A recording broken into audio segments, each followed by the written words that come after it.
আমার প্রিয় ছাত্রছাত্রীরা, তোমরা সবাই কেমন আছো? আশা করি তোমরা সবাই ভালো আছো। আজকে আমি তোমাদের ক্লাস 6 এর বাংলা বইয়ের প্রথম অধ্যায়ের ভর দুপুরে কবিতার কিছু গুরুত্বপূর্ণ প্রশ্ন ও উত্তর নিয়ে আলোচনা করব। এই সমস্ত প্রশ্ন ও উত্তরগুলি তোমাদের প্রথম পরীক্ষার জন্য ভীষণ গুরুত্বপূর্ণ। তো তোমরা খাতা কলম বার করে এই প্রশ্নগুলি লিখে নাও। তো তোমরা আমার এই চ্যানেলে যারা নতুন, তারা অবশ্যই আমার এই চ্যানেলটিকে সাবস্ক্রাইব করবে, ভিডিওটি ভালো লাগলে লাইক করবে, কমেন্ট করবে এবং শেয়ার করবে, যাতে পরবর্তীতে আমি এরকম আরও সুন্দর সুন্দর ভিডিও তোমাদের জন্য নিয়ে আসতে পারি। তো প্রথম এক কথায় প্রশ্নের উত্তর।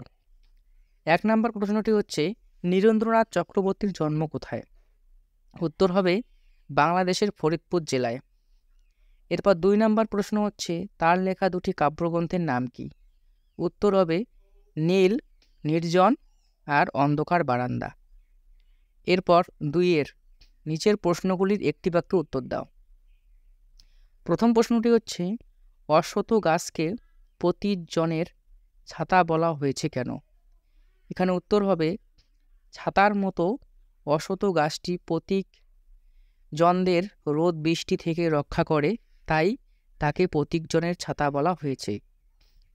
এরপর 2 নম্বর প্রশ্ন হচ্ছে, রাখালরা গাছের তলায় শুয়ে কি দেখছে? উত্তর হবে, রাখালরা গাছের তলায় শুয়ে নীল আকাশে মেঘের আনাগোনা দেখছে।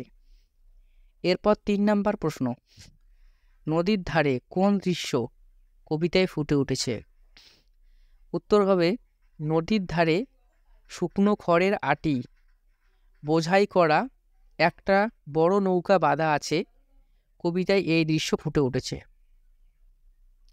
এরপর 14 1 নম্বর প্রশ্ন, আঁচল পেতে বিশ্বভুবন ঘুমোচ্ছে এইখানে, কবির এমন ভাবনার কারণ কি? উত্তর, কবির এমন ভাবনার কারণ হলো, এই ভর দুপুরে প্রচুর রোদে ও গরমে চারিদিক কেমন যেন ধু ধু করছে। কোথাও কোনো মানুষজন নেই, কোথাও কোনো পশু পাখি দেখা নেই। তারা যেন সবাই যে যার মতো করে নিজে নিজের বাসায় ঘুমোচ্ছে। এদিকে দেখা যায় রাখাল বালক, সেও গাছের তলায় শুয়ে মেঘগুলোর আসা যাওয়া দেখছে।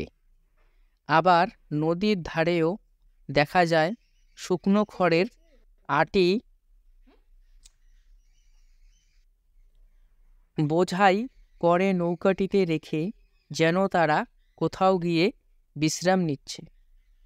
এরপর 14 2 নম্বর প্রশ্ন হচ্ছে, ভর দুপুরে কবিতায় গ্রাম বাংলার এক অলস দুপুরের ছবি খুঁজে পাওয়া যায়, কবিতায় ফুটে ওঠা সেই ছবিটি কেমন? উত্তর হবে, কবিতাটিতে গ্রাম বাংলার এক সুন্দর অলস দুপুরের ছবি লক্ষ্য করা যায়।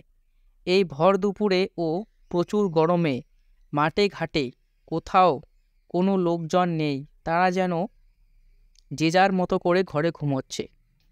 অন্যদিকে রাখাল বালক গাছের তলায় শুয়ে আকাশটাকে দেখছে, আর পশু পাখিরাও যেন তারা গাছের তলায় এসে বিশ্রাম নিচ্ছে। এরপর কিছু এই অধ্যায়ের অতি সংক্ষিপ্ত প্রশ্ন আলোচনা করা হলো। 1 নম্বর প্রশ্ন হচ্ছে, কাকে পতিতজনের ছাতা বলা হয়েছে? উত্তর হবে অশ্বত্থ গাছকে।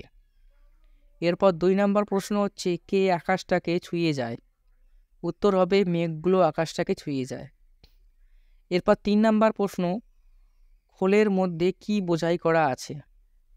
উত্তর হবে, শুকনো খড়ের আটি বোঝাই করা আছে। এরপর 4 নম্বর প্রশ্ন, নদীর ধারে কি বাঁধা আছে? উত্তর হবে, নৌকা বাঁধা আছে। এরপর 5 নম্বর প্রশ্ন হচ্ছে, বাতাস কি ওড়ায়? উত্তর হবে, মিহিন সাদা ধুলো ওড়ায়। এরপর 6 নম্বর প্রশ্ন হচ্ছে, ভর দুপুরে লোকগুলো কি করছে? উত্তর হবে, যে যার মতো ঘরে ঘুমোচ্ছে। এরপর 7 নম্বর প্রশ্ন হচ্ছে, আঁচল পেতে কে ঘুমোচ্ছে? উত্তর হবে, আঁচল পেতে বিশ্বভুবন ঘুমোচ্ছে।